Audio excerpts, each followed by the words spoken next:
Ibu izin tadi sempat dibilang untuk yang di 3T itu dengan metode dengan model lain gitu ya, nanti MBG-nya itu mungkin bisa dibagikan bagaimana, dan anggarannya tadi kan mau dipotong, kira-kira udah ada rinciannya belum Bu, besarannya bagaimana yang bisa diapresiasikan, dan yang untuk di 3T difokuskan kira-kira berapa gitu Bu. Terima kasih.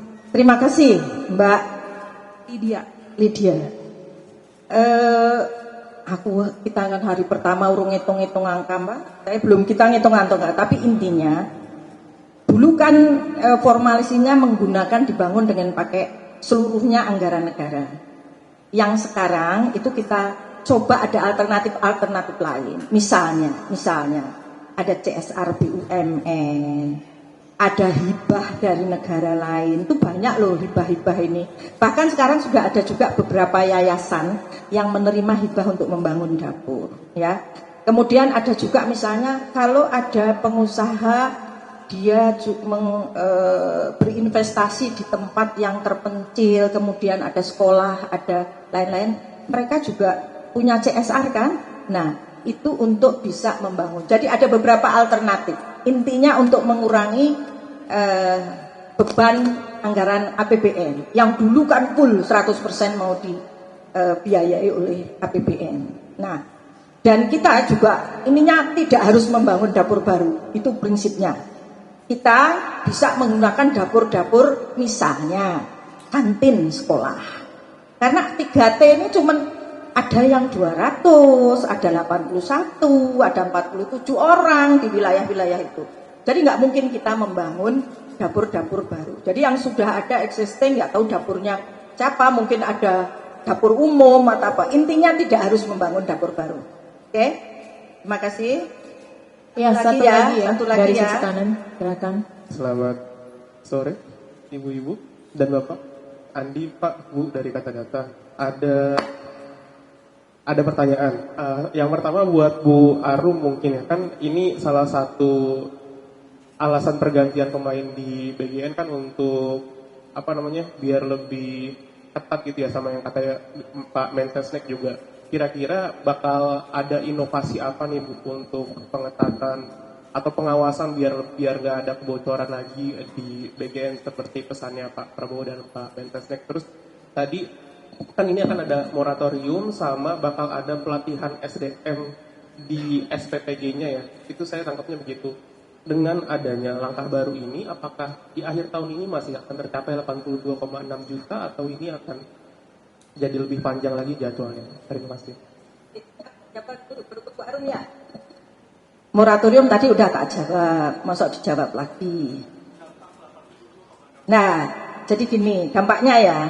Kemarin kami bertiga dipanggil Presiden dan kami sudah menyampaikan ke beliau tahun 2026 ini mohon Bapak kami tidak mengejar kuantitas, kami akan perbaiki kualitas sehingga bisa jadi kami tidak akan mengejar ke 82 juta tapi bagaimana dapur-dapur ini sehat, memberikan makan yang bergizi ya, lalu refocusing misalnya nanti akan kita juga kalau ada sekolah-sekolah yang mahal gitu kan kita tanya, apakah masih perlu MBG? Nah ini yang kita alihkan ke 3T. Jadi bisa aja sebetulnya penerima manfaatnya bertambah, tapi tambahannya ini sebetulnya mengurangi dari yang tidak fokus mungkin selama ini. Nah sekarang kita fokuskan, sekarang kan semua sekolah dikasih. Nah sekarang kita fokuskan adalah ke 3T dan terutama untuk 3B. Boleh sekedar untuk gambaran 3B? Jadi setelah kita diskusi dengan para pakar, kami ini selalu diskusi dengan para pakar untuk mengambil kebijakan. Kami kumpulkan dengan para profesor di bidang anak, dokter anak, lalu ahli gizi, bahwa mereka itu mengatakan bahwa intervensi gizi itu paling bagus adalah saat mulai kandungan bulan pertama sampai usia 9 tahun atau sampai SD. Nah, kita yang kejar ke sana. Makanya kemarin kita kan sampai mengeluarkan ancaman SPPG harus ada 3B. Bumil, busui, balita. Kalau enggak kita suspend. Alhamdulillah hasilnya bagus 2 minggu tuh. Kan ini ada 22 juta 3 BU. Nah, itulah kira-kira ya. Pokoknya fokus Mas. Biar anggarannya juga fokus ya kan ke sana tercapai. Nah, itu. Terus apalagi tadi Bu Arumsari ya. Baik, terima kasih. Tadi sudah dikenalkan Bu Kepala ya bahwa background saya adalah dari BPKP.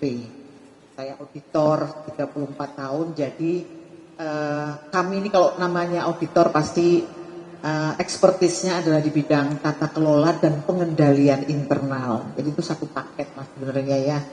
Nah, kalau inovasi konkretnya apa gitu ya, itu mungkin realnya mungkin saya belum begitu detail lah ya, tapi yang saya sudah sepintas tahu ya, kan memang adalah portal MBG lah, Dialur, sistem-sistem yang ada di sini, SIPGN dan sebagainya. Hari ini saya sepintas sudah melihat belum terintegrasi, kemudian validasi, proses validasinya itu sepertinya belum ada. Jadi hal-hal itu yang nanti akan menjadi concern saya, karena kalau kita bicara tata kelola tapi kita tidak membuat sebuah sistem, tidak kita masukkan maksudnya ya, tidak kita masukkan ke dalam sistem, maka akan tergantung orang toh.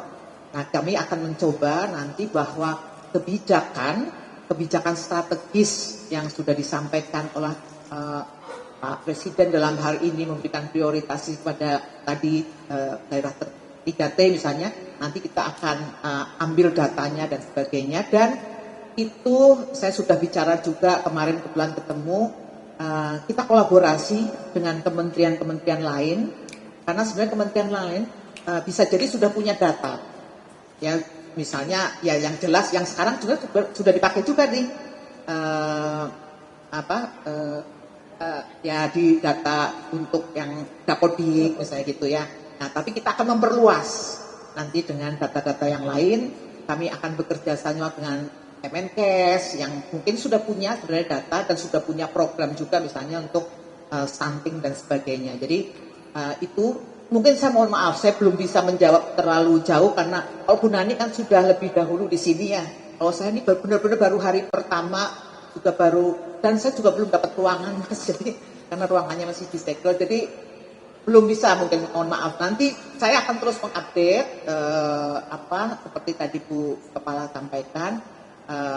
Kita akan terus mengupdate gitu ya. Sebenarnya Ibu dan Bapak ya, kita sebenarnya sudah mendapat banyak rekomendasi ya, termasuk dari KPK. Maka pasti nanti akan kita sesuaikan dengan kondisi-kondisi. Ada dari KPK, mungkin ada beberapa pihak juga yang sudah memberikan rekomendasi. Hal-hal yang baik dan sesuai pasti nanti akan kita laksanakan. Gitu ya Pak ya. Jadi yang jelas tugas saya adalah nanti tata kelola yang akan dibangun harus disistemkan gitu, supaya tidak tergantung pada orang toh, tapi harus disistemkan. Mulai dari data, tata kelola data, sistem informasinya juga, kemudian tata kelola yang lainnya.